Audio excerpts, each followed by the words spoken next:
Hi, welcome to my YouTube channel. My name is Devin, and this is video number 4 in a series of videos that I'm doing to explain and discuss the book that I have written entitled Getting Married and Staying That Way, which is available on Amazon.com. So after watching this video, I would encourage you to go back and look at videos 1 through 3 so that you can get caught up on what I discussed in those videos related to the book Getting Married and Staying That Way. So in this video, we're going to start by discussing chapter number 5, which deals with picking your battles. One thing that you have to consider in a relationship is the issue that you have a problem with. Is it important enough to upset your spouse? Is it something that you would consider to be like a deal breaker, or is it something that really won't matter tomorrow to you at all?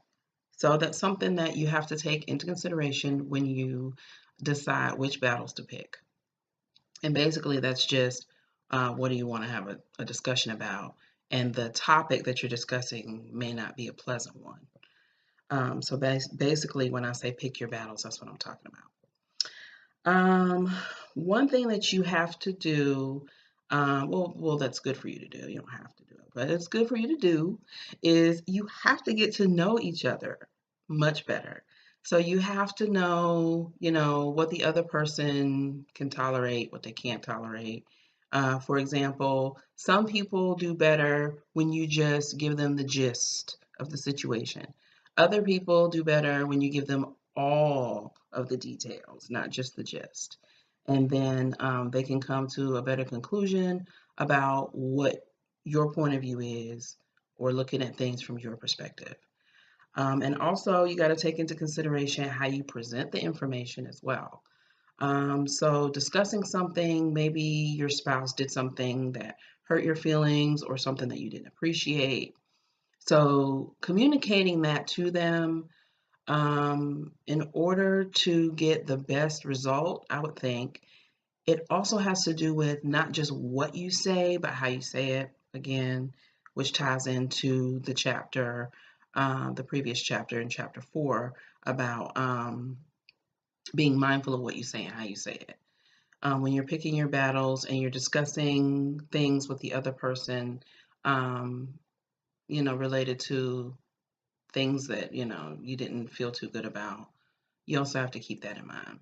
And really getting to know the person is important as well. You'd be surprised. There are a lot of people who are married and they really don't know their spouse. So that's not such a crazy notion. Um, what else? Keeping in mind, I have notes. That's why I looked down. Keeping in mind that men and women communicate differently. That's important too. A lot of people don't realize that.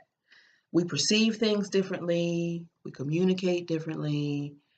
Women, for example, desire closeness, responsiveness, and understanding, and that translates to feeling loved.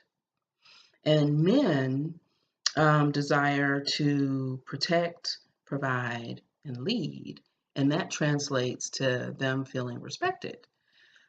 So just an example to let you know what I'm talking about when I say how men and women communicate differently, how we respond differently to different situations as well. So you got to keep that in mind when you're communicating with not only your spouse, but with other people too. Because like I said before, this book isn't just for married couples. It's for anyone who is looking for some advice on better ways to communicate with people, just in general. So, chapter 6 has to do with putting in work. What does that mean? Well, putting in work related to compromise, quality time, and intimacy. Um, in order to get something out of a marriage, you have to put something into it. So it's a give and take situation with a marriage. A marriage that you want to last, you have to give and there is also take as well. So it's important in that example to compromise. You have to compromise. You can't have everything your way all the time. Sometimes you might, for example, you might end up doing things that your spouse would prefer to do. Like, for example, I'm not really a sports fan, but if my spouse liked football, then maybe I will go with him to a football game. Even though football and sports isn't really my thing, I would just go to show my support. That's an example of me compromising. Maybe I like going to the movies and my spouse isn't really a movie person, they're not really a TV person, but them going to the movies with me and spending quality time with me in that way is a form of compromise. So that's an example. It's not that bad. Compromise is a good thing. Um, Also, quality time. And quality time is different it's not the same for everyone, I should say. Quality time for one person might be just being in a room together. Quality time to another person might be actually giving the other person, your undivided attention. No distractions, no TV, no kids, just me and you. We're looking at each other in the face and giving undivided attention. That's an example of quality time. We're all different, so we're going to view things differently, like I said before. Also, with quality time, there's compromise as well, like in that example. Intimacy also is important, related to putting in work. A lot of times we're busy. You might not have time for intimacy. Well, you have to make time for it because it's important. It's an important part of your relationship. And intimacy isn't just sex. I mean, there are different forms of intimacy. Hugging, kissing, holding hands, that's intimacy. Having a conversation with somebody on an intimate level, intimacy. So making time for that is very important as well. And also, you have to keep in mind taking time out for yourself is important. You're working and then you're trying to spend time with your spouse, finding time to do that. But you also need to find time for yourself, doing things that you like to do. You were an individual before you got with your spouse. You had likes, things that you like to do before you guys got together. So make time to do some of those things. If you like going to the gym, go to the gym. If you want to go by yourself, whatever, reading, whatever you like to do. Hang out with your friends. That's also, time for yourself, hanging out with your friends or your other family members, whatever you used to do that brought you joy. Continue to do those things and try to incorporate that into your life as well. Make time for yourself. Very important. Okay, so chapter 7, it talks about gender roles, and I'll just briefly just go over that. How gender roles play an important role in the success of your relationship. The book goes into a little bit what the Bible says about male and female roles in a household. And also, the book talks about basically do whatever works for you. There are societal norms about what society says a woman's role is in the household or a man's role is in the household, like women doing most of the cleaning or men taking out the trash and doing most of the yard work. If that works for you, then great. If not, then establish whatever works for you and your spouse in your relationship. You have a unique,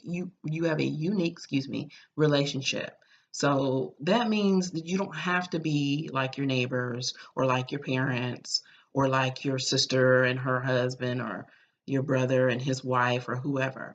Do whatever you feel comfortable doing as it relates to gender roles in your relationship. So the book talks about that and goes into that as well, just to give you some advice on that. Well, that's pretty much it for this video. Again, I would encourage you to watch videos 1 through 3 after this video, and there will be a few more videos following this video discussing more of the chapters in the book and what you can expect from the book.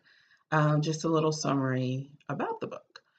I broke it up into these videos so that, it doesn't feel like you're watching a long video going on and on about my book, Getting Married and Staying That Way. So I broke it up just to kind of give you a little bit of a break. Or you can watch them all at the same time if you want to. That's fine. It depends on you. I appreciate you tuning in to my channel. And I do have an Instagram. You can go check me out on there, Devin B. Jones. I also have an inspirational blog at devinspov.com. Go check that out. I'm going to leave the links for the previous 3 videos below in the description section, rather.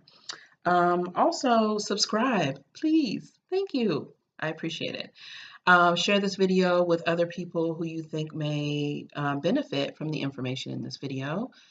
You'd be surprised. I have already heard from a lot of people who have been helped by reading this book. Their relationships have improved. I thank God for that. I appreciate your comments. And also, if you have any questions, feel free to ask them down below. All right, well, you have a great day. Thanks again for watching, and until next time, thank you.